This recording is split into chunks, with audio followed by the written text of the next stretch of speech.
The Forgotten Rooms by Victor Halloway. When I first saw the house, it felt like a breath of fresh air after years of suffocation. I told myself it was perfect, a sprawling, ivy-covered estate far from the city's relentless noise. A fixer-upper, the realtor had called it, but I didn't care. I saw potential. A place to start over. A place where I could finally sleep without the weight of the world pressing down on my chest. But now I wonder if it saw me first. The house was older than I realized. Not just old in the way creaking floorboards and peeling paint are old. No, this was something deeper. The kind of old that seeps into your bones before you even notice it's there. The floors groaned under my steps like they resented me for being there. The walls seemed to breathe, expanding and contracting with a rhythm I couldn't quite match to my own. And the layout, God, the layout didn't make sense. Rooms connected in ways that made me feel dizzy if I thought about them too long. Hallways stretched farther than they should have, but I told myself it was just quirks of an old house. Charm, I called it then. I don't call it that anymore. The first time something felt truly wrong was when I was cleaning out one of the upstairs bedrooms. A small room with faded wallpaper and a single cracked window that let in too much cold air. That's when I noticed it. A draft coming from somewhere it shouldn't have been. It wasn't just a breeze. It was colder than anything outside that day, slipping through cracks that didn't seem to exist. I followed it to a tall bookshelf pressed against the wall. My heart started racing before I even touched it. Why? It was just a bookshelf, wasn't it? But my hands were trembling as I dragged it aside, expecting to find nothing more than an old vent or maybe some forgotten insulation work gone bad. What I found instead was a door, a narrow wooden thing warped with age, its rusted handle glaring at me like an accusation. It wasn't on the floor plan. I stared at it for what felt like hours, my mind spinning in circles trying to make sense of something that refused to be made sense of. It didn't belong there, I didn't belong there, but curiosity has a way of overriding reason, doesn't it? My hand reached for the handle before I could stop myself, my fingers brushing against cold metal as if testing its reality. The hinges screamed as the door swung open, revealing a staircase descending into darkness so thick my flashlight barely seemed to cut through it when I turned it on. The air hit me like a slap, damp and earthy, like freshly dug soil clinging to my nostrils with every breath I took. I should have closed the door right then and walked away, but instead, I stepped inside. The stairs led me down into a small room with stone walls and a dirt floor that smelled of rot and something metallic, something wrong. In the center of the room sat an old wooden chair surrounded by marks scratched into the ground, long grooves that looked deliberate but jagged, chaotic in their precision. Claw marks? My stomach churned at the thought, bile rising in my throat as my flashlight flickered once, twice, before steadying again. I bolted back upstairs before I could think too hard about what those marks meant, or what might have made them, and slammed the door shut behind me as if that could keep whatever was down there from following me up. But after that day, everything changed. The house felt different, wrong in ways that defied explanation but refused to be ignored. Every creak of the floorboard sounded sharper than before, like whispers just out of earshot mocking me with every step I took. Shadows stretched farther across walls that seemed closer than they should have been. Gusts of wind-rattled windows, harder than any storm outside could justify. And then there were the doors, the ones that hadn't been there before but now seemed to appear everywhere, behind cabinets where solid walls had been just days ago, at the ends of hallways that hadn't existed yesterday, even inside closets too small to hold them properly. Each one led somewhere worse than the last. Narrow tunnels choked with cobwebs, attics stuffed with broken furniture and things too decayed to recognize. Cellars so deep, my flashlight's beam couldn't find their bottom, no matter how hard I tried. None of them were on the floor plan either. And then came that night. The night when sleep refused to come and those noises started again. Soft thuds echoing through empty rooms and faint whispers curling around corners like smoke from an unseen fire. They'd haunted me for days by then, always stopping just before I could trace them back to their source. But not this time. This time, they led me into the basement. The air down there felt heavier than before, thicker somehow, and every step felt like wading through molasses as those whispers grew louder around me, until they weren't whispers anymore, but something else entirely. Voices overlapping in languages I couldn't understand, but somehow knew were meant for me. And then I saw it. The door waiting for me at the far end of the basement.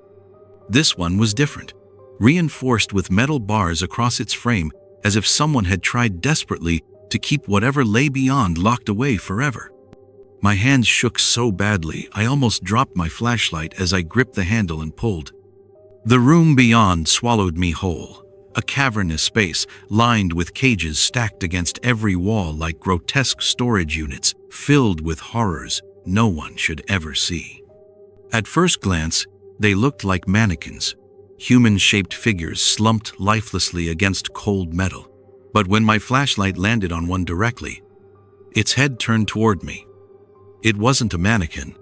Its skin sagged like melted wax stretched too thin over brittle bones. Its eyes were black pits devouring light rather than reflecting it. Its mouth hung open in a silent scream frozen in time. And then they moved, all of them moving at once toward me as those voices rose into a deafening crescendo inside my skull, until all I could do was run. I don't remember how I escaped, how my legs carried me up those stairs, or how my hands slammed every door shut behind me. But somehow, I made it back to my bedroom, with every lock bolted tight against whatever waited below. But even now, even miles away in another town where everything feels normal again, sometimes I still hear them, faint whispers curling through empty rooms. Soft thuds against locked doors, claw marks scratching at what's left of my sanity whenever my eyes stay closed too long. And sometimes I wonder if leaving made any difference at all, or if those forgotten rooms are still waiting for me somewhere, just out of sight, waiting for their chance to pull me back inside forever. The Fractured Home by Julian Hart. 5 years. That's how long I've lived in this house. 5 years of routines, of knowing every creak in the floorboards, every draft that sneaks through the windows. It's not much, just 2 bedrooms, a backyard barely big enough to break a sweat mowing, and a driveway that always feels too narrow. But it was mine, familiar, safe. At least I thought it was. It started so small I almost didn't notice. One evening, I came home from work and saw the kitchen clock running 10 minutes fast. Weird, sure, but not exactly earth-shattering. I reset it and chalked it up to a dying battery. But the next morning, it was 10 minutes slow. I stood there, staring at it, trying to remember if I'd actually reset it or if I'd just thought about doing it. When it happened again the following day, I replaced the battery.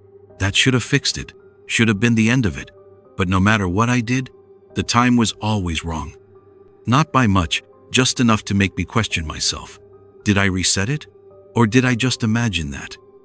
Then there were the cushions on the couch. One morning, I walked into the living room and froze mid-step.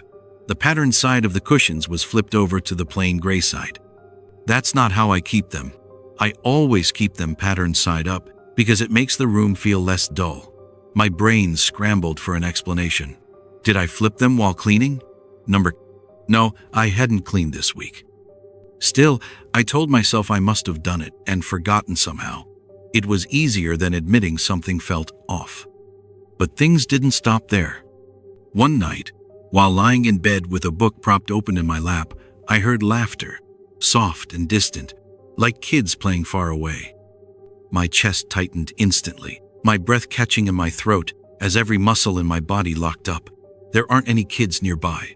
My neighborhood is quiet, too quiet sometimes. The sound lingered for just a moment before cutting off abruptly, leaving behind a silence so thick it felt like cotton stuffed into my ears. I forced myself out of bed, my legs trembling as I checked every corner of the house, every closet, under every piece of furniture. Nothing was out of place. The windows were locked, so were the doors. But that silence, God, that silence felt alive somehow, like it was pressing against me, watching me from somewhere just out of sight. The next morning brought something even stranger. My toothbrush was gone from its holder in the bathroom. In its place sat a comb I'd never seen before in my life. My stomach churned as I tore through drawers and cabinets looking for the toothbrush, even under the sink where nothing important ever goes, but it wasn't there. That evening, when I went back into the bathroom, the toothbrush was right there in its holder again, as if nothing had happened at all. And then I started losing time. One night, while watching television, I glanced at my phone, 7:45 p.m., plenty of time before bed. But when I blinked and looked again, it was 10:30 p.m., and my show had ended without me remembering how or when that happened. Another day at work dragged on endlessly until suddenly it didn't. I found myself sitting in my car outside my house with no memory of driving home. Even people started acting strange. Karen from next door waved at me one afternoon while watering her garden, but her smile didn't reach her eyes. She stared too long before turning away without saying a word. At work, my boss called me into his office about a project he said I'd been working on for weeks, a project I had no memory of starting. And then there was the house itself. The hallway wallpaper, it used to be beige, looked darker now, almost black in certain places under dim light. One night, curiosity got the better of me, and I reached out to touch it. My fingers came away sticky with something that smelled metallic, like blood or rust or something worse. The kitchen table felt smaller somehow.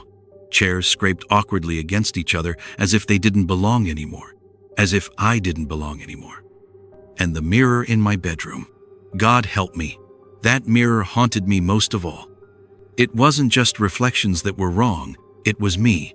Objects behind me shifted slightly when they shouldn't have. Shadows lingered too long after they should have disappeared. And worst of all, my own face stared back at me with an expression that wasn't mine. Eyes too wide, mouth twitching like it wanted to speak but couldn't. I kept telling myself it was stress, work deadlines piling up, sleepless nights catching up with me. But deep down, I knew better. Last night shattered any illusions I had left.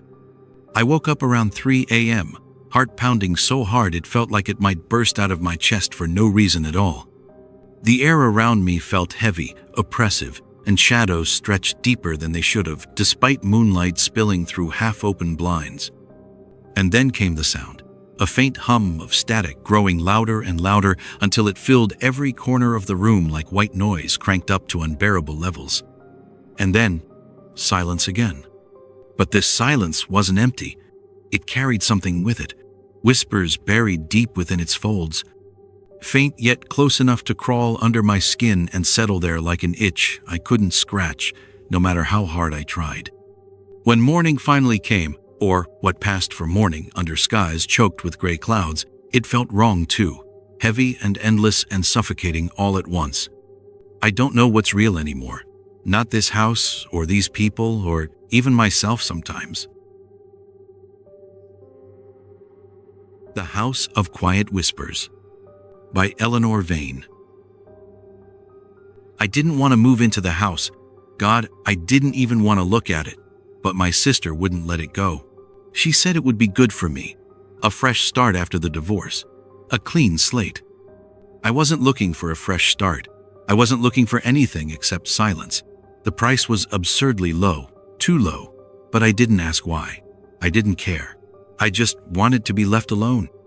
When I first saw it, the house felt wrong. It was old, Victorian maybe, with a new coat of paint trying too hard to hide its age. It stood at the edge of a forest, its windows dark and hollow, staring blankly into the trees like empty eyes. Something about it made my stomach twist, but I couldn't explain why. The realtor chirped about charm and renovations, but her voice barely registered.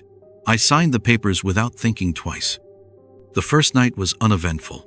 I unpacked a few boxes, made some tea, and sat in the dim living room while the house creaked around me like an old ship settling into the waves, groaning and shifting as if it were alive. It's just an old house, I told myself. Old houses make noise. That's what people say, right? But by the second night, something felt wrong. I was in bed reading when I heard it. A faint tapping sound at first, like fingernails against glass. My stomach clenched as my book slipped from my hands.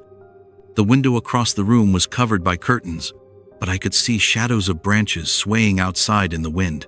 "It's just the trees," I whispered under my breath. "Just the wind." The tapping didn't stop. It grew louder, sharper, like someone was scratching at the glass with intent. My pulse quickened as I slid out of bed and forced myself to approach the window. My hand trembled as I reached for the curtain, every nerve screaming at me to stop. When I finally pulled it back, nothing was there. Just darkness staring back at me, my pale reflection floating in the void like a ghost of myself. The tapping stopped the moment my fingers brushed the fabric. The next morning, something even stranger happened. One of my mugs, a chipped ceramic one I hadn't unpacked yet, was sitting neatly on the kitchen counter next to the sink. My breath caught in my throat as I stared at it. That mug was still packed away in a box in the pantry. I knew it was, but there it was, waiting for me like an offering or a warning. I tore open the pantry door to check. The box was open. Had I opened it without realizing? Maybe exhaustion had scrambled my brain more than I thought. But deep down, something about it felt wrong. After that, days started to blur together, each one stranger than the last. At night, footsteps echoed upstairs where no one walked but me, slow and deliberate, pacing back and forth above my head like someone deciding something they couldn't take back. Shadows shifted in corners where no light should reach. Objects moved when my back was turned, a book from my nightstand appearing downstairs on the coffee table. A dining chair pulled out as if someone had been sitting there. Time itself began slipping through my fingers like sand. I'd look at the clock, and hours would be gone without explanation, leaving me hollow and disoriented. One afternoon, I found myself standing in front of my bedroom mirror with no memory of how long I'd been there, or how I'd even gotten there. The house's past gnawed at me like an itch I couldn't scratch. The realtor's tight-lipped smile when she mentioned a tragic story. Curiosity clawed at me until one sleepless night, I gave in and searched online for answers. Walter Greaves, that name burned itself into my mind like a brand, had lived here alone for decades after his wife vanished without a trace. Her disappearance was never explained. His death had been ruled an accident, a fall down those same stairs where I'd stood frozen so many nights now. But neighbors had reported strange noises before his death. Whispers, screams, laughter that didn't belong to him. And Walter? He'd told people he felt taken over, like something inside him wasn't his own anymore.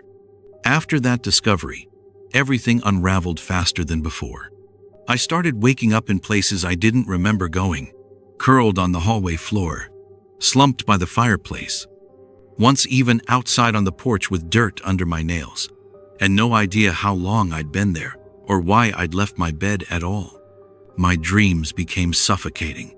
Walter's face glaring at me through cracked mirrors, his voice whispering words that slipped through my grasp, his hands reaching from shadows to pull me deeper into darkness. One night while brushing my teeth, I glanced up at the bathroom mirror and froze. Someone stood behind me, tall and gaunt with hollow eyes and a crooked smile carved into his face like a wound that would never heal. My heart slammed against my ribs as I spun around, but no one was there. When I looked back at the mirror, he was gone. The worst part wasn't what happened around me. It was what happened inside me. Whispers filled every silence. Not faint sounds from distant rooms, but voices clawing their way out from inside my own head. Angry voices snarled accusations. Pleading voices begged for release. Mocking voices laughed when I tried to ignore them. And then came thoughts that weren't mine but felt like they belonged to me anyway. Flashes of Walter's life bleeding into mine, his wife's laughter echoing through empty rooms, her scream swallowed by trees. His loneliness festering until rage consumed him entirely. I couldn't tell where he ended and where I began anymore. On my last night in that house, though even now I'm not sure if it was mine, I woke up standing at the top of those cursed stairs again with blood smeared across my hands and whispers roaring through my skull like thunder. At my feet lay shards of glass from broken picture frames, and that chipped ceramic mug again, shattered beyond recognition. For one brief moment, Clarity pierced through like sunlight breaking storm clouds. But then reality blurred again as Walter's voice spilled from my lips. "You're home now." I left before sunrise, not because escape felt possible, but because staying felt inevitable, like sinking into quicksand you can never claw your way out of. Even here, miles away in another town surrounded by strangers who don't know what happened, I still hear him sometimes. Whispers threading through silence, shadows shifting just out of sight. Memories that aren't mine but feel more real than anything else ever has. And sometimes, I wonder if leaving made any difference, or if Walter Greaves is still here inside me, waiting for his chance to take over completely. The Imposters by Evelyn Marks. It started with Ben, my brother. Ben has always been the one who could pull you out of any dark place. The one who could make you laugh so hard your stomach hurt. He's the glue that holds us together, cracking jokes at dinner, teasing Mom about her obsession with true crime documentaries, making Dad chuckle even when he's glued to football. But 2 weeks ago, Ben stopped laughing. At first, I chalked it up to stress. He'd been complaining about work a lot lately, and I figured it was just weighing on him. But no, this wasn't stress. This was something deeper, something wrong. His smile felt wrong, like it didn't belong to him anymore. It stretched across his face like a mask he didn't know how to wear, and his eyes, God, his eyes, they weren't his. They were too dark, too empty, like staring into a void that had swallowed him whole. I tried to convince myself I was imagining things. People change, right? But the feeling wouldn't leave me alone. It gnawed at me every time I looked at him. Something was wrong with Ben. And then, Mom started acting strange too. She's always been a little overbearing, a classic helicopter mom who hovers over me like I'm still a kid. But lately, she's been quiet in a way that makes my skin crawl. She watches me now, her gaze heavy and unsettling, like she's studying me for some reason I can't understand. One night, I woke up to find her standing outside my bedroom door, just staring at it, like she was waiting for something, or someone, to let her in. "What are you doing?" I asked her, my voice trembling despite my best effort to sound normal. Her smile stretched impossibly wide across her face as she said, "Just checking on you." Her voice wasn't hers anymore. It was flat and emotionless, like she was reading lines from a script she didn't understand. By the end of the week, I couldn't ignore it anymore. Something was happening to them, to all of them. Ben wasn't Ben, Mom wasn't Mom, and even Dad, always oblivious to everything but football, had changed in ways I couldn't explain or even begin to understand. He sat in his recliner for hours without turning on the television, his head tilted slightly as if he were listening to something just beyond the edge of hearing. "Are you okay?" I asked him once, desperate for some kind of reassurance that I wasn't losing my mind. "Nothing's wrong," he muttered without looking at me, but his voice sounded hollow and distant, like it belonged to someone else entirely. Last night was the breaking point. I was sitting in the living room with a book in my lap, not really reading it, just pretending everything was fine, when Ben walked in and sat across from me without saying a word. He stared at me for what felt like an eternity before finally speaking. "Do you ever feel like you don't belong here?" I froze, my chest tightening as dread washed over me in waves. "What do you mean?" His lips curled into this awful smile that made my stomach twist into knots and my pulse raced with fear. "Just wondering," he said casually before standing up and leaving the room as if nothing had happened, as if he hadn't just shattered what little piece I had left inside me. I didn't sleep after that, not really. Every sound in the house seemed amplified. The creak of floorboards under invisible feet, the hum of the refrigerator that suddenly felt ominous, the faint rustle of movement outside my door that sent chills down my spine every time it happened. Around 3 a.m., I heard whispering coming from downstairs, low guttural voices that didn't belong to anyone in my family, or anyone human at all. I crept down the stairs as quietly as I could manage, each step feeling like it might betray me, and peeked into the kitchen through trembling fingers gripping the doorframe for support. What I saw will haunt me forever. Mom and Dad stood side by side in front of the sink, their heads tilted at identical angles as they whispered to each other in unison, their mouths moving together like marionettes controlled by unseen strings. The words weren't English or any language I recognized, and their voices sounded warped and distorted, as if they were coming from somewhere deep inside them instead of their mouths themselves. The floor creaked beneath me as I stepped back, and both of their heads snapped toward me at the exact same time with movements so sharp they didn't seem humanly possible or natural at all anymore, if they ever had been human to begin with anymore.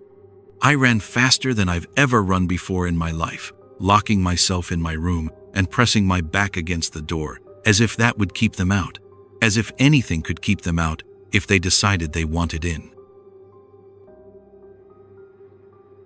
The Neighbor Across the Street by Margaret Lorne. When I first moved into the neighborhood, I thought I'd finally found peace. It felt like a dream. Idyllic streets lined with flowering trees, kids laughing in their front yards, and the faint scent of fresh-cut grass drifting through the air. After years of chaos in the city, this was exactly what I needed. A place to breathe, a place to feel safe again. I remember that first day so clearly. I was unloading boxes from my car when I noticed him, my neighbor from across the street. He waved at me, his smile warm and disarming, and started walking over. He looked like someone out of a magazine ad for small-town living. Neatly trimmed beard, flannel shirt, probably in his late 40s or early 50s. "Welcome to the neighborhood," he said cheerfully, handing me a plate of cookies wrapped in plastic. I smiled back, grateful for the kindness. "Thank you. That's really thoughtful. If you need anything," he added, gesturing toward his house, "I'm just across the way."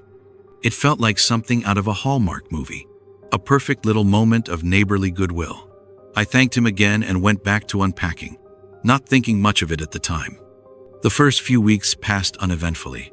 My days settled into a comforting rhythm. Morning jogs around the block, evenings spent reading on my porch, weekends tending to my tiny garden. Mr. Grayson, that's what he said his name was during one of our brief chats, would wave whenever he saw me. Sometimes he'd stop to talk about the weather or offer gardening tips. He seemed harmless enough, friendly even, but that was before everything started to change. The first gift appeared one morning on my porch. A small box wrapped in plain brown paper with no note attached. I didn't think much of it as I opened it, just curiosity, but inside was a delicate silver bracelet with a charm shaped like a running shoe. My initial reaction was confusion. Maybe it had been delivered to the wrong house? But then I glanced up and saw him standing at his window across the street, watching me. He waved, slowly. I froze for a moment before forcing myself to wave back and retreating inside. Something about the way he stood there, so still, sent a shiver down my spine that I couldn't quite explain at the time. After that day, I started noticing him more. Or maybe he'd always been there and I just hadn't paid attention before. He always seemed to be outside when I left for my jogs or returned from errands.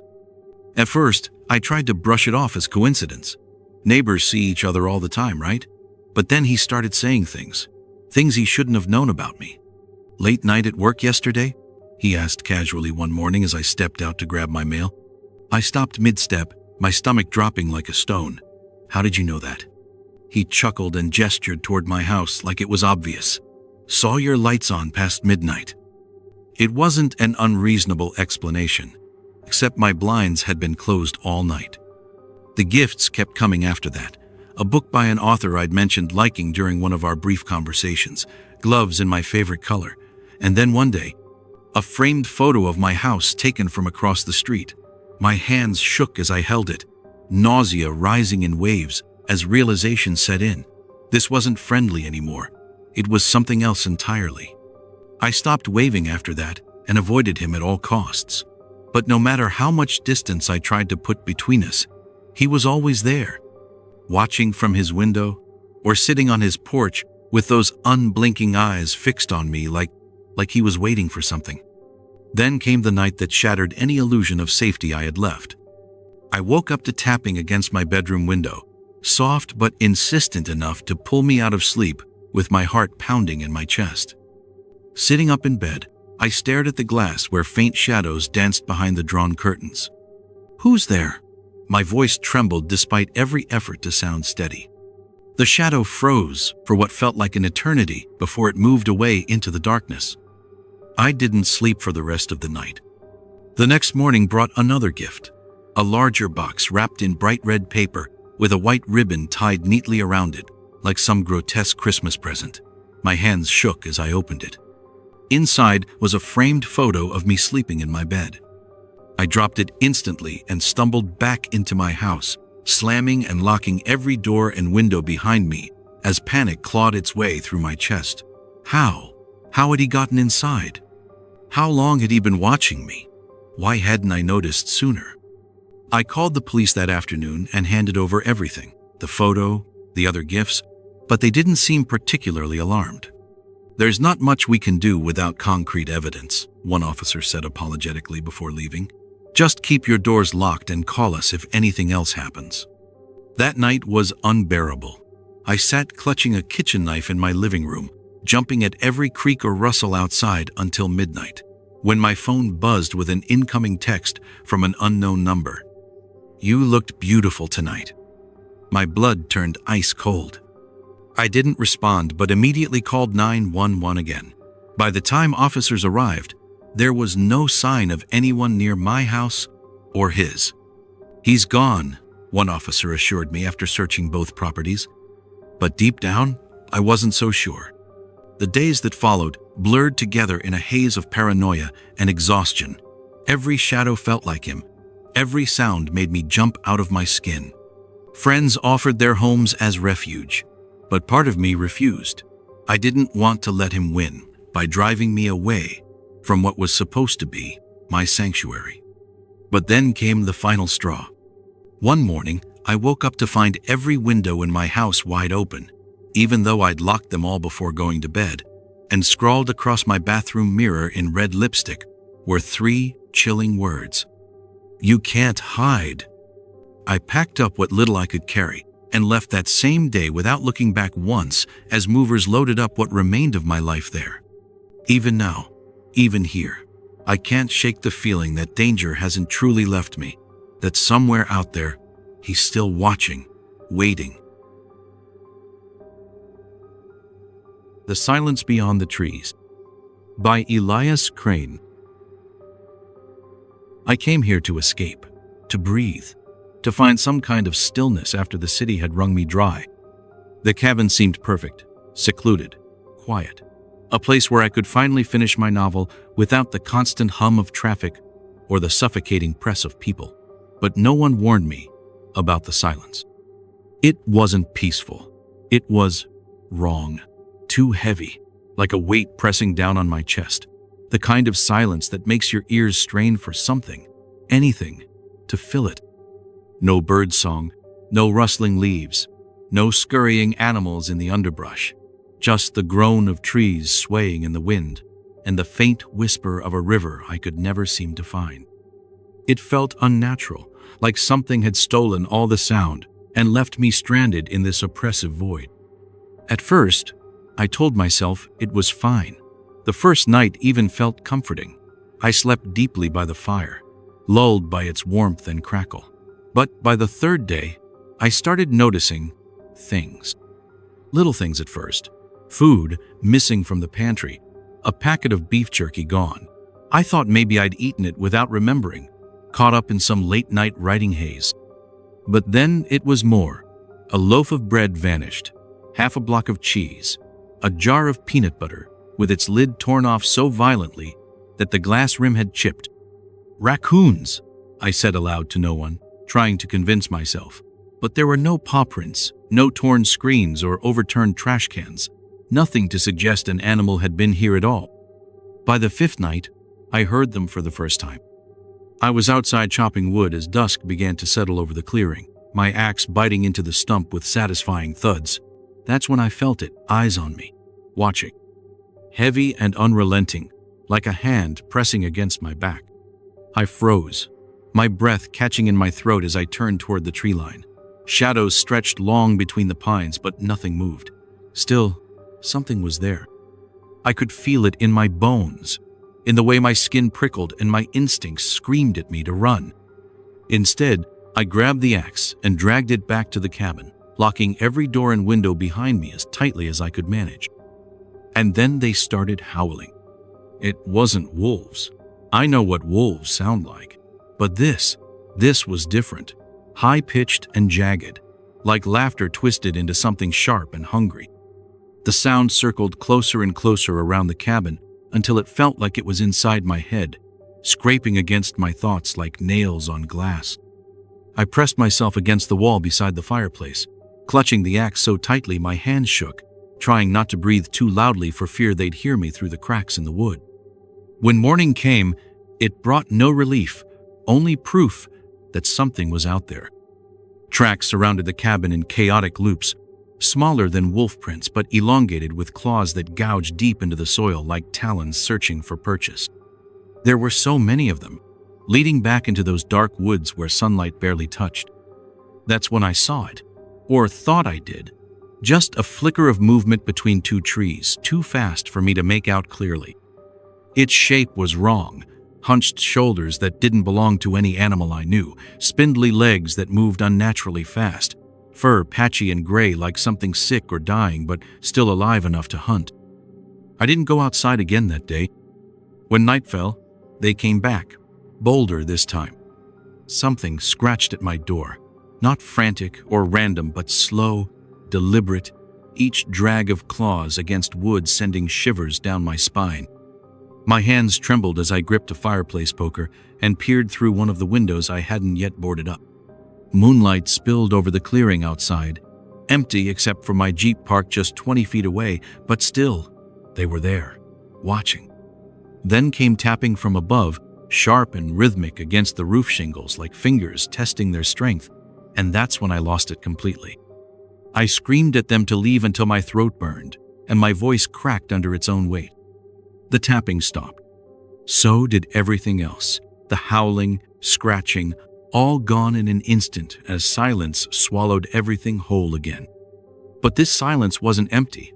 It was worse than any sound they'd made before. By week's end, fear had seeped into every corner of that cabin until it clung to me like sweat-soaked clothes. I'd boarded up every window with planks from the shed but still found new signs of their presence each morning.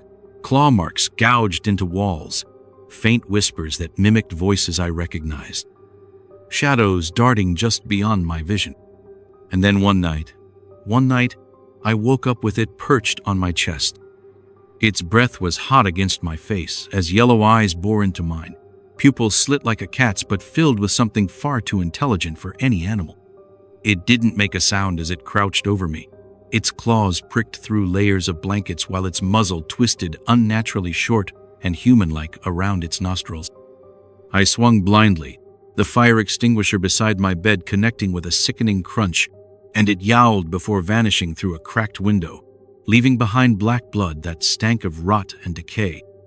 The next morning, I tried to run, to flee, but they were waiting for me. Keys clutched in trembling hands, I sprinted toward my Jeep only to see them emerge from between trees before I'd taken 5 steps. A dozen gaunt shapes moving too fast and fluidly for anything natural as their bodies slithered over each other in grotesque coordination that blocked every path forward. The largest one limped toward me slowly, its snout twisted sideways from where I'd struck it, and stared without growling or snarling as if daring me to try again. I backed away into what little safety remained inside those rotting walls, and now they're teaching me something new. They blow out candles when I light them, mimic voices when I try to sleep, leave offerings or threats I can't understand. Dead rabbits shoved through chimneys or claw marks, peeling back shingles, one scrape at a time, until moonlight spills through cracks above my head. I don't think they want to kill me, not yet anyway, but killing would be merciful compared to this. If you find this journal, don't stay here. Don't search these woods. Most importantly, don't trust silence. It isn't empty. It's waiting for you too. The Unseen Tenant by Clara Voss. I've always loved this apartment. Fourth floor, corner unit, bright during the day, cozy at night. It felt like mine, like a sanctuary, safe. That word used to mean something here. It used to mean me, alone, untouchable. Now, I don't even know what it means anymore. It started so small I almost didn't notice. A coffee mug. I remember leaving it in the sink before bed, the handle turned toward the faucet, just like I always do. But when I woke up, it wasn't there. It was on the counter instead, perfectly centered, like someone had placed it there on purpose. The dried streaks of coffee inside stared back at me like an accusation. I laughed it off, or tried to. Maybe I sleepwalked? Maybe I forgot moving it in some half-conscious haze? Stress does weird things to people, right? That's what I told myself anyway. But then came the smell. It hit me as soon as I walked in from grocery shopping. A damp, suffocating odor, like wet laundry left to rot in a sealed bag. It clung to the air, faint but persistent, worming its way into my nose until I couldn't ignore it. I tore the place apart looking for the source, behind the fridge, under the sink, even in my closet where old shoes gathered dust. But there was nothing at all. By morning, it was gone, like it had never been there in the first place. And then came the noises. At first, they were so subtle I almost convinced myself they weren't real. A creak in the hallway while I lay in bed staring at the ceiling. A faint click from the bathroom when no one was inside. Papers rustling on my desk when everything else was still. The building settling, I told myself over and over again. Neighbors moving around upstairs or next door. But when I started waking up to find my desk chair pulled out, just slightly, just enough to suggest someone had been sitting there, I couldn't explain it anymore. The night I heard breathing was when everything changed. It wasn't mine. I know what my breathing sounds like. This was shallow and rhythmic and coming from somewhere near the foot of my bed. My heart slammed against my ribs as I lay there frozen under the covers, too afraid to move or even blink. Every instinct screamed at me to do something. Scream, turn on the light, run. But all I could do was lie there and wait for dawn to creep through the blinds and chase away whatever was hiding in the dark with its pale light. When morning finally came and I forced myself to look, there was nothing there. Just silence and empty space where something had been watching me all night long.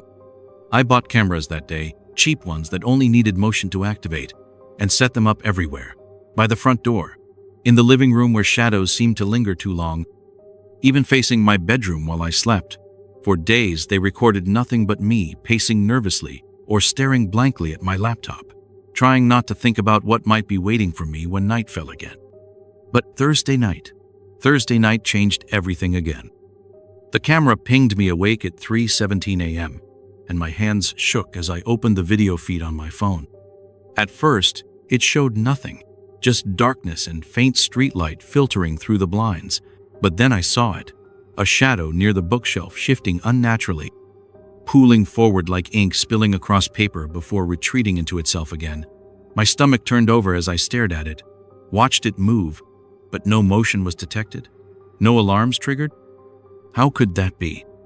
After that night, I locked everything obsessively, the door, the windows, even wedging a chair under my bedroom doorknob before crawling into bed with a knife tucked under my pillow like some desperate talisman against whatever was out there, or in here, with me. My coworkers noticed how jumpy I'd become, how pale and hollow-eyed I looked every day at work.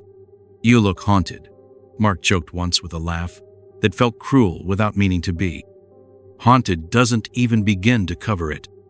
The worst part wasn't what I could see or hear. It was what I could feel.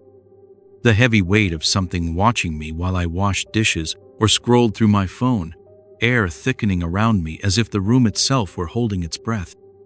Moments where time seemed to stretch unbearably thin between one heartbeat and another.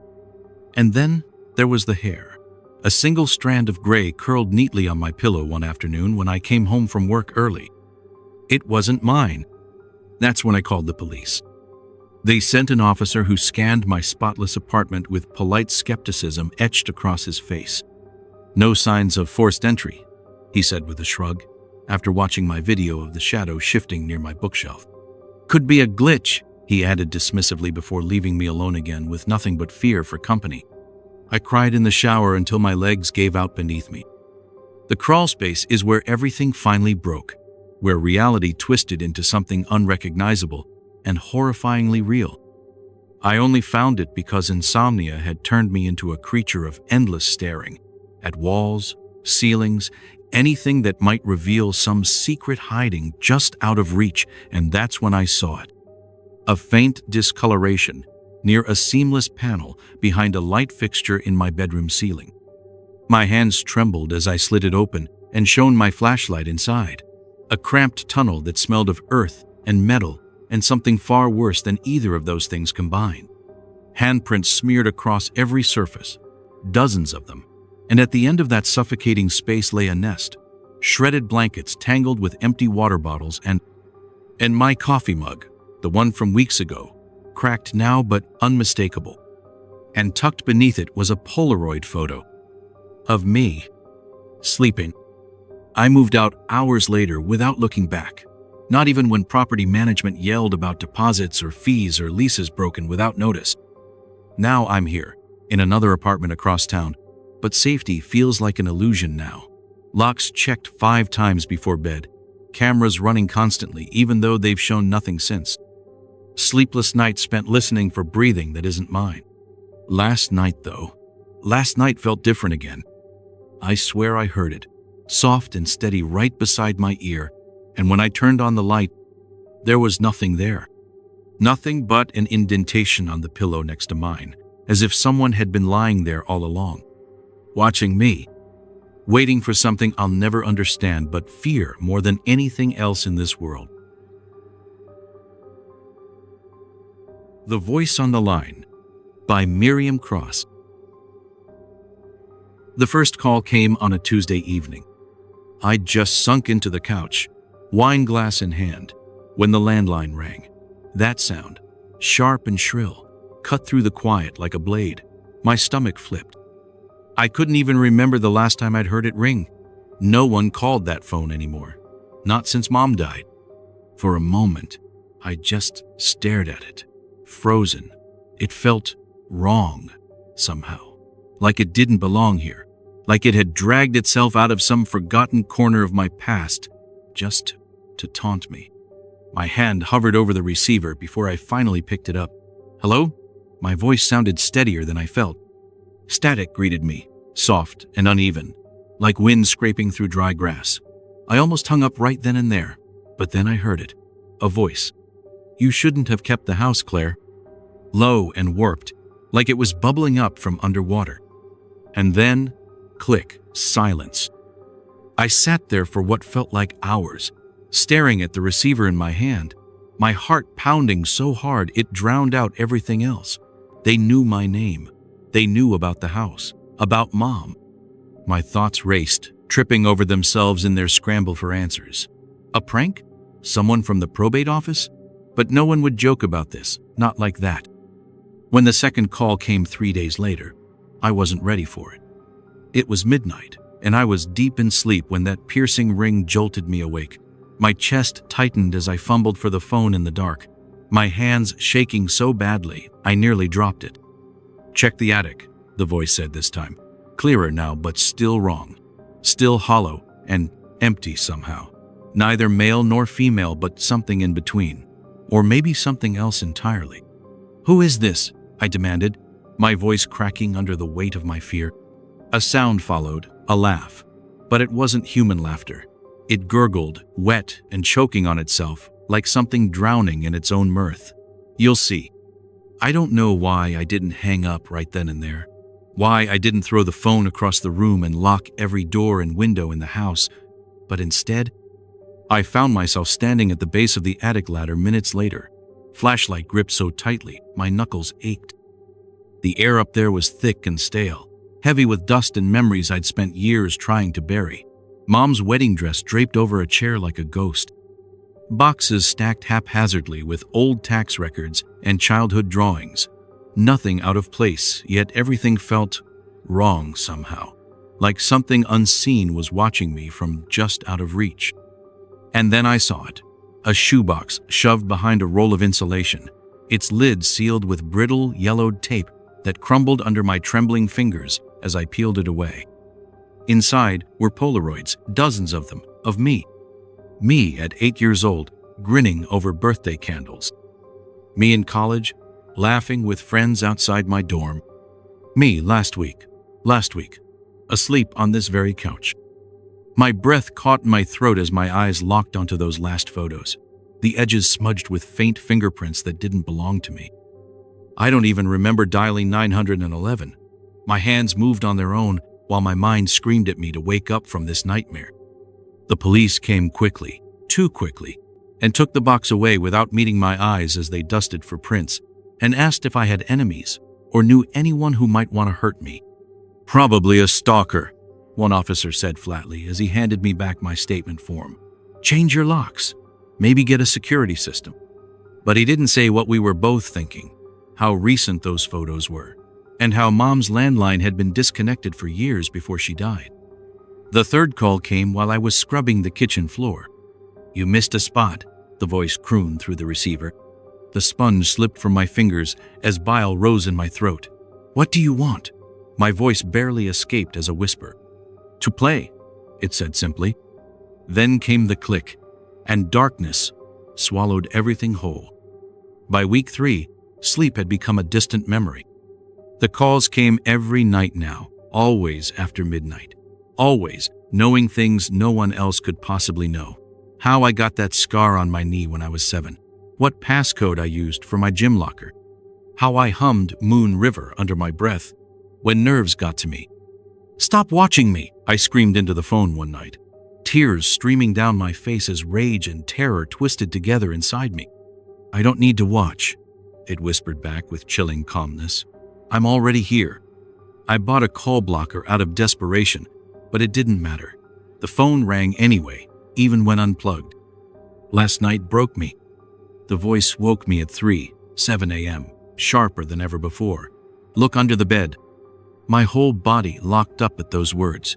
Even breathing felt impossible under their weight, but something stronger than fear pushed me forward anyway. Curiosity? Or maybe madness? Slowly, shakily, I lowered myself to the floor and peered into the darkness beneath my bed frame. That's when I saw it. An old rotary phone receiver duct taped to the underside of the frame.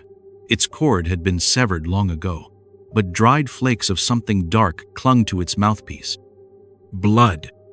I don't remember screaming. I only remember flashing lights outside hours later as officers combed through every inch of this house again only to find nothing once more. No prints on that receiver. No signs anyone had broken in or tampered with anything at all. "Stress can make people imagine things," one officer said gently, before leaving me alone again in this house that suddenly felt too big and too small all at once. But I know what I saw. The calls have stopped now, but relief hasn't come with their silence because now there's something worse than hearing that voice every night. The quiet. It's been 72 hours since my last call, 72 hours too quiet, and every time I pass by a mirror now, I see myself mouthing words that aren't mine, words I don't remember thinking or saying aloud. And this morning when I woke up, my lips tasted like copper, like blood, like someone else's voice, lodged inside my throat where mine used to be. The White Veil by Lila Arden. The snowstorm came faster than I expected, faster than anyone predicted. I don't know why I thought coming back to this cabin would help me think. It's not a home. It never was. It's just a shell my parents left behind when they passed, and now it feels like it's swallowing me whole. The first flakes were almost comforting, soft, harmless, like a lullaby whispered by the mountains. But by midnight, the wind had turned feral, howling like a wounded animal outside the windows. The snow came so fast it devoured everything. The trees, the road, even the stars. When the power went out around 1 a.m., I didn't even flinch. Of course it did. I told myself it was fine, just nature doing what it does. I lit the fireplace and curled up with a flashlight, trying to convince myself I wasn't afraid. But then came the knocking. 3 sharp raps at the front door. I froze. My breath caught in my throat, and for a moment, I couldn't move. "It's nothing," I whispered to myself. "Branches, ice shifting." But when I checked, there were no branches near the windows. No ice that could knock like that. The sound came again, 3 deliberate knocks that echoed through the silence like gunshots. My heart was in my mouth as I stood there in the dark, gripping the flashlight so tightly my knuckles ached. Who would be out here in weather like this? And why? "Hello?" My voice cracked as it left me, weak and unfamiliar, like someone else was speaking through me. No answer, just wind screaming through cracks in the walls. I backed away from the door, telling myself over and over that it was nothing, but my hands wouldn't stop shaking as I turned toward the window. That's when I saw it, a shadow moving across the snow outside. Tall, impossibly thin, too tall to be human. I yanked the curtains shut so hard they nearly ripped off their rods and stumbled back into the room, my pulse hammering against my ribs so hard it hurt. What was that? What was that? Hours dragged by after that, each one colder than the last as I sat by the fire wrapped in every blanket I could find, trying to hold on to some shred of warmth or sanity or safety. But none of those things felt real anymore. The knocking came again and again and again. Always 3 times, always random enough to leave me flinching every time it shattered through the storm's roar outside. By 3 a.m., something inside me broke. I couldn't take it anymore. I had to know what was out there, or maybe I just needed proof that there was nothing at all. I grabbed my flashlight and opened the door just a crack, holding my breath like breathing too loudly might summon whatever waited beyond it. The beam cut through swirling snow but revealed nothing. No footprints, no movement, just an endless white void stretching into darkness. But even as I stood there, shivering in my socks, staring into that emptiness, I felt it. Something watching me from just beyond where my light could reach. I slammed the door shut so hard it rattled on its hinges and bolted it again, my pulse pounding so loud in my ears that it drowned out even the storm outside. And then I saw them. Wet footprints leading from the door to my living room rug.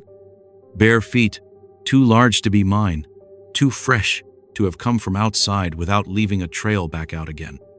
The fire flickered low as if gasping for air, casting shadows across walls that seemed to shift when I wasn't looking directly at them. My chest tightened. My breath came shallow and fast. I wasn't alone anymore. Every creak of floorboards made me jump. Every gust of wind felt like icy fingers brushing against my neck. At one point, I swear, I heard breathing behind me, slow and shallow. But when I spun around with my flashlight raised high like some pathetic weapon, there was nothing there except empty air and swirling snow visible through frosted windows. Then came the scratching. It started faintly, a soft scrape against wood, but grew louder, until it sounded like claws raking across every surface of this cabin at once. Walls, doors, windowsills, even beneath my feet where no animal should have been able to reach. I screamed for it to stop, and for one blessed moment, it did. But silence is worse than noise when you're waiting for something terrible to happen. I crouched by what remained of the firelight, clutching an iron poker. Not because I thought it would save me, but because holding onto something solid made me feel less like I was unraveling completely, and tried not to breathe too loudly, lest whatever this thing was hear me again. And then footsteps. Heavy ones this time. Not bare feet, but boots crunching over invisible ground somewhere inside these 4 walls, where no one else should have been able to enter without breaking down doors or windows first. They circled closer with each passing second, until they stopped just behind where I sat, trembling beneath layers, meant only for warmth, not protection, and whispered 2 words so softly they barely registered above my own panicked heartbeat. Let me. When morning finally came, or what passes for morning beneath skies still heavy with unfallen snow, I found myself alone, once more, amidst silence so profound even birds dared not break its spell after such long hours spent under siege, by forces unknown yet undeniably real nonetheless. I packed quickly without daring to look over my shoulder or into any shadowed corner where something might still be waiting for me, and left that cabin behind forever. Even now, even safe in town, surrounded by people who don't believe what happened, I can still feel its eyes on me sometimes, hidden somewhere beyond sight, but never truly gone. Waiting just beyond reality's edge, where storms rage eternal beneath veils of white snow that never melt away completely, no matter how bright daylight burns them down anew. Each time dawn breaks again above mountains, haunted by things we were never meant to understand or survive intact. Thanks for joining us in the shadows tonight. If you enjoyed these chilling tales, don't forget to hit that like button and subscribe for more spine-tingling stories every week. Have you got a story of your own? Share it in the comments below. We love hearing from you. And remember, the darkness holds many secrets. Are you brave enough to uncover them? Until next time, keep your lights on and your doors locked. Sweet nightmares.